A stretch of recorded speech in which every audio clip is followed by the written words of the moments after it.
ஓம் முருகா, வெற்றிவேல் முருகா. வேலுண்டு வினையில்லை, மயிலுண்டு பயமில்லை.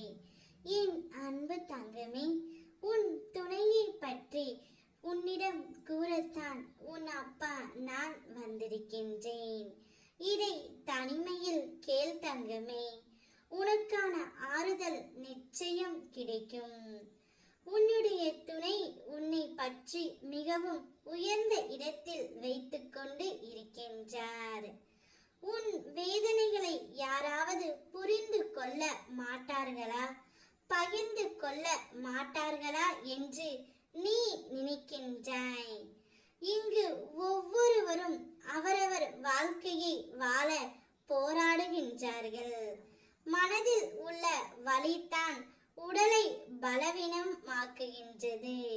மனதில் இப்போது என்ன பிரச்சனை ஓடிக்கொண்டே இருந்தாலும் அதை அப்படியே என்னிடம் ஒப்படைத்து விடு தங்கமே. மனதிற்கு ஓய்வு கொடு. நிழலாக நான் உன்னோடு நிற்கின்றேன். நினைத்த மாதிரி வாழ்வில் எதுவும் நடப்பது இல்லையே என்று கலங்காதே. மனதை அமைதி செய். உனக்காக வரவேண்டியது நிச்சயம் உன்னை வந்து சேரும். உன்னுடைய துணையும் கூடிய விரைவில் உன்னிடம் வந்து சேருவார் தங்கமே. நீ எந்த அளவிற்கு வேதனையும் மன கஷ்டமும் அனுபவிக்கின்றாயோ அதே கஷ்டத்தை தான் அவரும் அனுபவித்துக் கொண்டு இருக்கின்றார். உயரத்திற்கு ஆசைப்பட்டு மலை ஏறினாய். நீ நின்று கொண்டு இருந்தது பள்ளம் என்று அழகாக தெரிந்தது.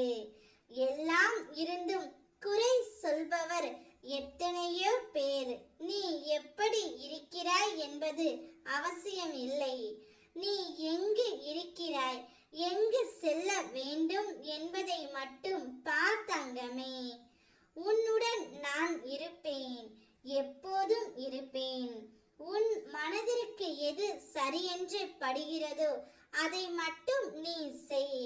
அது உனக்கு ஒரு நல்ல மன உற்சாகத்தை ஏற்படுத்தும்.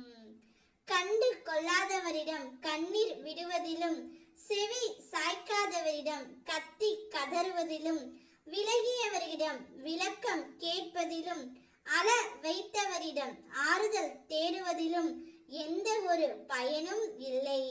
உனக்கான நிலையான ஆறுதல் எப்போதும் உன் அப்பன் நான் தான். இப்போது இருக்கும் உன் நிலைதான் முடிவான ஒன்று என நினைக்காதே.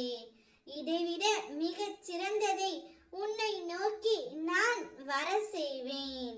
உன் வாழ்க்கையே ஒரு தேர்வு. அதில் தோல்வியும் வெற்றியும் ஒரு பகுதி. நீ அதில் தைரியமாக பயணிக்க வேண்டும், உன்னுடைய வாழ்க்கை துணையோடு. அப்போதுதான் வாழ்க்கை மிக சிறப்பாக இருக்கும். ஓம் முருகா, வெற்றிவேல் முருகா.